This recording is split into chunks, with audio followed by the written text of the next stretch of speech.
Hello and welcome to my Tokyo kitchen. I'm Betsy and I'm here for National Azabu's YouTube channel. Today we will be making homemade stuffing for the holidays. So for my homemade stuffing, we are going to need a lot of variety of breads. You can use croissants, you can use whole wheat bread, you can use white bread, you can use white rustic bread. You can also use cornbread, which I also added to my stuffing, and I'm using Bob's Red Mill cornbread with the recipe on the back. Easy to make and delicious to eat. We're also going to use dried cranberries at the end to give the stuffing a nice pop. You're going to need some pepper, fresh milled pepper, and Maldon salt that I love to use, as well as sweet Sapporo butter. You can use any butter. 2 eggs we're going to use. We're going to chop a tablespoon of thyme and 1 to 2 tablespoons of sage. We're also going to use a whole onion chopped and 2 of the celery ribs, 2 or 3, it's up to you. And we're also going to use the canned chicken broth, but you can of course make your own chicken broth, homemade chicken soup, and or homemade turkey broth. And I should also add that in my stuffing I used caramelized onions, and I'll explain to you how I did that when we get going. Okay, so the first thing you're going to do is take all your bread and you're going to lay it out on probably two sheets, baking sheets, so that they have a chance to dry out. It'll take up to 2 days for fresh bread to dry out on its own on these sheets. And the cornbread that I made, I just wanted to give you guys a sample of how I dried it out. I cut it into thin slices, put it on the cookie sheet along with all the other bread, it doesn't matter. And I actually used the oven. I turned it on to 130 degrees, in there for upwards of 45 minutes to an hour. So the first thing we do is we're going to saute the onions and the celery. And if I may, one of the things that I suggest at the bottom of this recipe is to make caramelized onions, because that'll really give your stuffing some really excellent flavor. So in order to caramelize the onions, I had to start very early because it takes a good hour to really get the caramelization of your onions. You're going to slice 3 or 4 onions very thin, and use 1 or 2 tablespoons of butter and probably 1 tablespoon of olive oil and some Maldon salt. And you're going to put it on medium-low heat, and it's going to cook slowly and for over an hour to get to this consistency. But the flavor in this is really excellent. It's almost like an onion jam. To medium-high heat, I'm going to take 5 to 6 tablespoons of butter, and I'm going to eyeball it because you don't need to be exact. It's your taste, but you'll also understand once your bread is really stale, you're going to need moisture along with your chicken stock. Is the butter that helps the bread to get flavor and soft. So when the bread is nice and stale, it really soaks up all the juices of the chicken stock and the butter and the onion and the celery, and it gets really great flavor. That's why you want stale bread. So you're going to let your butter, so we're going to start with the celery. You can start with the celery or onions because you're going to quickly put the onions in along with the celery. I'm going to take half of these onions because I'm also using the caramelized onions. So to have 2 different types of onions is also going to give you more depth to the taste of your stuffing. And you're going to let this saute.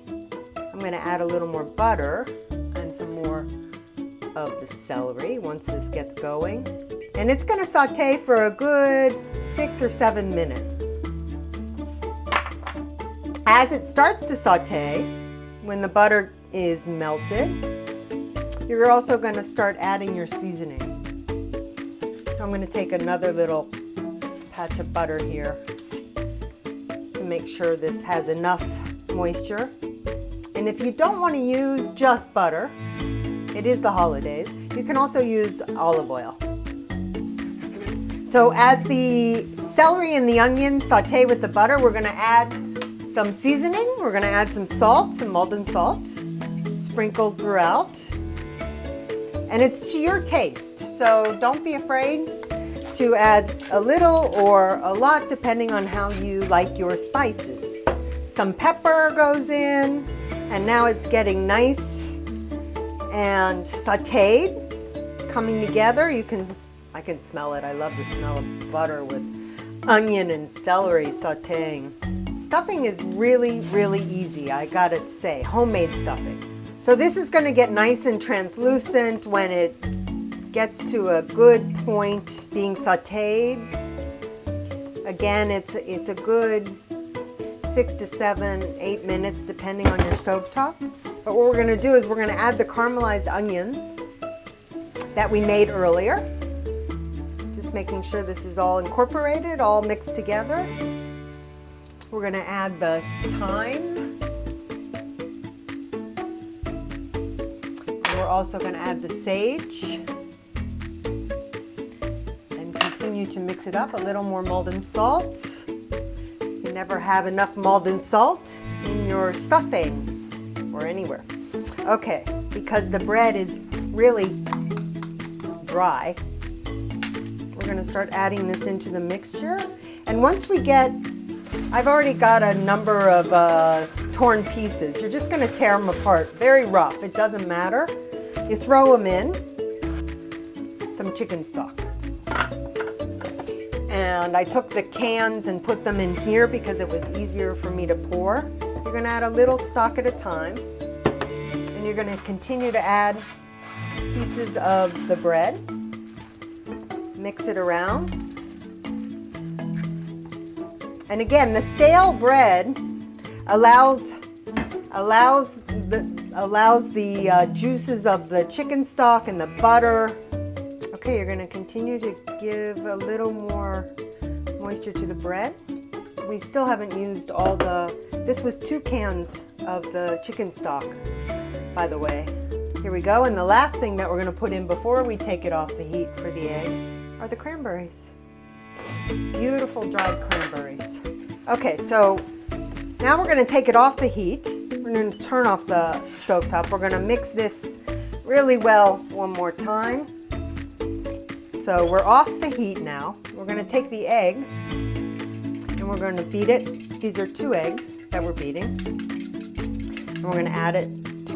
And this will help seal the moisture when we put the stuffing into the oven to bake. So we're going to take our glass dish or your ceramic dish, whatever you have that you're going to put into the oven, and you're going to put a little butter on the bottom so that it has a little coating, and then we're going to put all the stuffing in.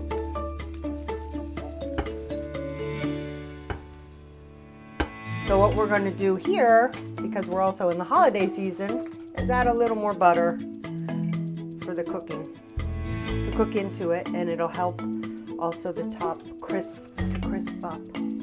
So we're ready to put the stuffing in the oven. We've got it in our glass pan, and we have the oven on at 190 degrees, and we're ready to roast the stuffing.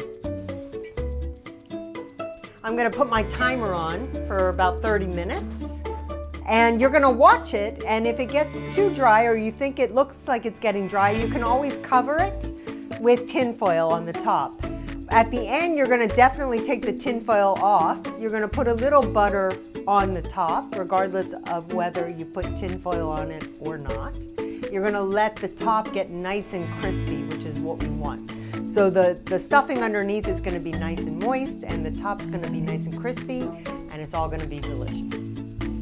Stuffing right out of your oven onto your holiday table is the best way to serve it. It'll be nice and moist and ready to eat, along with all your other trimmings. I just wanted to add that you can make stuffing whatever way you want to make it yours. You can add more spice, you can add sausage, you can add bacon, or you can add chestnuts. Whatever you want to do to make your stuffing work with what you're serving for your holiday meal is the best for you. Thanks for joining me today for making homemade stuffing.